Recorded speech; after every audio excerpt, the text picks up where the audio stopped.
I just love watching food.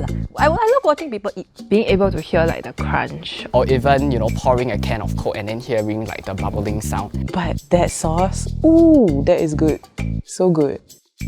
I can't wrap my head around it. My friends are obsessed with watching other people eat. And so am I. But when we share this with some of our friends and family... Why are these people eating so much? Why are you watching someone else eat? What do you get from this? It wasn't like we were watching anything really odd. It was just mukbang. For those who are not avid fans like us, or have never even heard of mukbang, here's a brief introduction.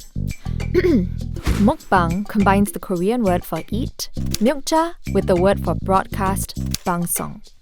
That's literally what it is. People filming themselves eat, often large amounts of food at one go. It was introduced in South Korea just a little more than a decade ago. Since then, mukbang videos have gone all around the world and grown to become a worldwide phenomenon. So much so that mukbang has grown to become a video genre on its own.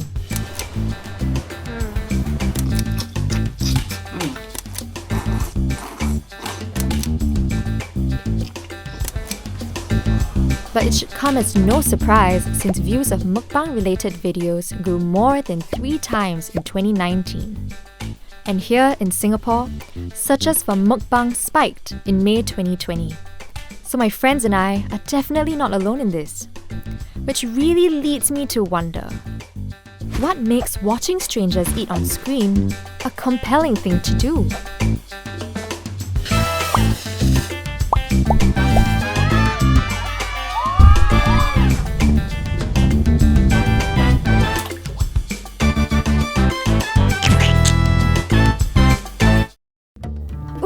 I love this part. Let's watch a mukbang together and I'll show you what's so special about it.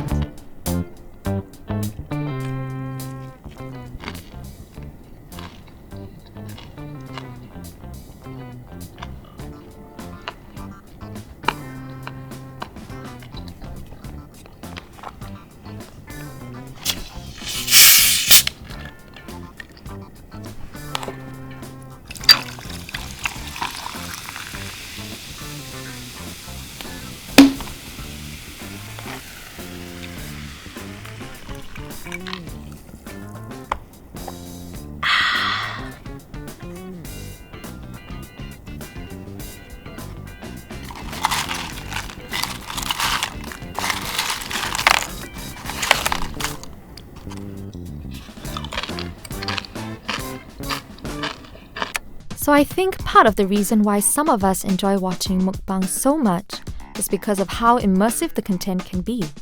But surely there must be more to this.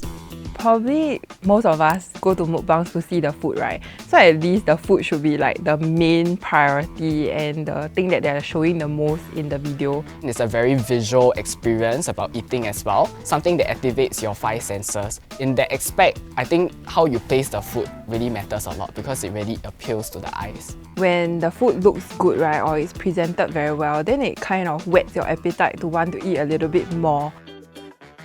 Oh! It's no wonder I was craving fried chicken after watching the last mukbang together. So, what is it about how it looks that makes me crave it so much? To the internet!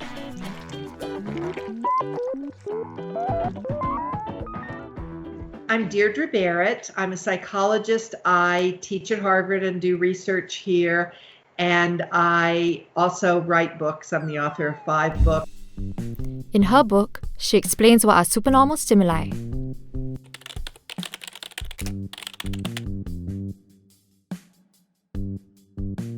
Dr. Barrett brings up the idea that food today is a form of supernormal stimuli. They are specifically engineered to look more appealing than their natural form.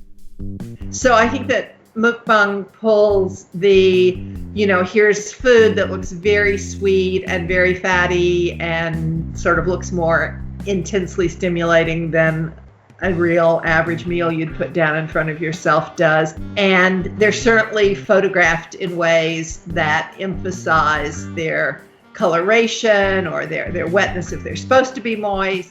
I guess, to put it simply, between this burger and this burger, there's no doubt that I'll pick this one.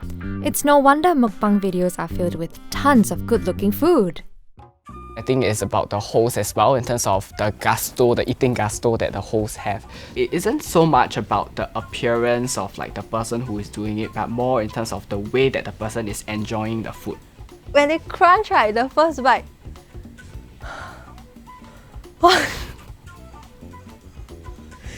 You can see that they enjoy it as much as I do. There's this octopus, Korean octopus that's live that they put into like this hot pot. Initially it looked really scary to me, but after I see so many people eat it, right, then I kind of want to try it. I don't find myself like weirded out by unconventional combinations of food. I would just tell myself, yeah, just try everything once. Like, what's the harm, you know? We Singaporeans, we eat widely, W-I-D-E-L-Y. We eat widely. We mostly eat anything and everything, I think. Well, I mean, Singapore has been known as a food lover's paradise, right? So eating as one of the favorite pastimes of food is something that you find throughout. That's the way Singapore has been described. Food is a window, it's a lens into different cultures. When you're consuming, you are actually gaining knowledge about another person's culture. Perhaps it is having grown up being exposed to all types of food that we are constantly curious to try new cuisines and learn more about other cultures. And what better way to do that than watching people from all around the world eat? A lot of the food that I eat is like fusion food, and we love to try out new combinations of things. So mukbang is like really one of the most accessible ways you can find out like a new unique recipe. I learned like a few Korean words from the mukbang videos that I watch. Yeah, so like, should I say out? It's so weird. Like 맛있어요. You know, like something like that. Yeah, so now because last time I don't know all these Korean words, but I learned through people learn through Korean dramas, right? No, I learned through mukbang videos. And humans have lived vicariously in many ways, right? We can't travel to places, exotic places in the world, so we watch videos. We live vicariously through that, yeah?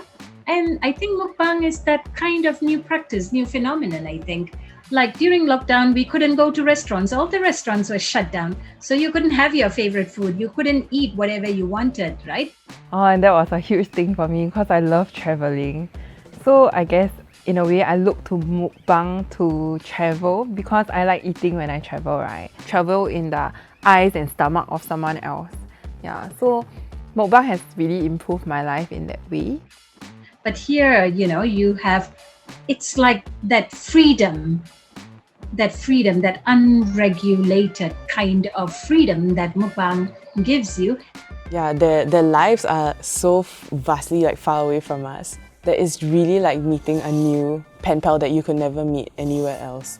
When I watch for a prolonged period of time, I feel like that person becomes like someone I know, like a familiar figure, like my friend. It's very sad, like I make friends with a virtual person. Now that you say it, I view my favorite mukbangers as friends too. Is this normal? Let me do a quick search on this. Aha! So it is normal. There's this term called parasocial relationship. It was coined back in the 50s. Traditionally, it explains how people form a one-way relationship with popular figures they see on TV. And even now, be it radio, TV, or social media, we are able to form such connections. A lot of people feel a connection with these broadcast jockeys, and they see them as friends, and they see them as potential partners or girlfriends or boyfriends or whatever, and it's just a new way of interacting in this world today. It's really a product of the digital world, and as more people live digital virtual lives, this is merely a manifestation of normal human interaction. And you think about the context that it was created in Korea, they're rushing around and really so engrossed in their work, and at the end of the day they go back to an empty home. I think Singaporeans are always known to be constantly busy, and to be very honest, sometimes I also don't know what we are chonging for. It always feels like there's a new milestone every time we finish something. So if you ask me the pace of life, no life. Actually, Singaporeans no life. So no pace at all because no life. The other aspect of things is also this idea of mukbang being a substitute to human interaction, where you don't really have to interact with real people. You go online and you've got this wonderful community. There's a lot of pressure and stress in real life, so sometimes I just want to escape into, like, video content so that I can not think of anything else but just that.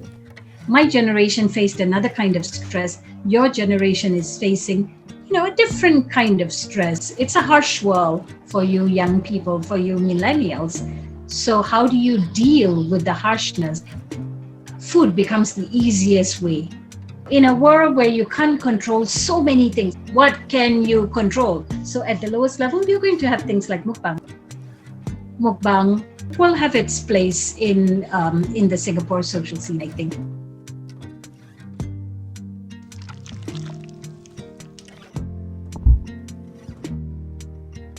Mukbang helps me de-stress and learn more about other cultures. But more than that, mukbang makes the world a little less scary. At least for some of us. I would say for mukbang, give it a chance. It's really a community of people who just are trying to lift each other up. A community that is trying to reach out to you and help you. It's like a black hole. You just, watch one after another, and then soon, that's where I am now. Yeah. Mukbang just makes me happy. Like, there's no reason, I just love it. If it's something that makes me happy, then yeah. The best thing ever that happened to me. Oh no, my partner is the best thing that happened to me. Mukbang is number 2. Yeah.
Get up.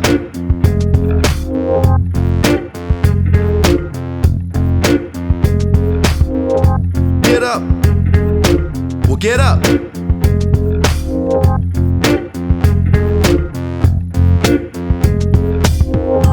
Get up. Well, get up. Get up, do the up rock. Get down and shake it when the beat drop. Get up. Well, get up. Get up, do the up rock. Get down and shake it when the beat drop. Get up. Well, get up. Get up, do the up rock. Get down and shake it when the beat drop.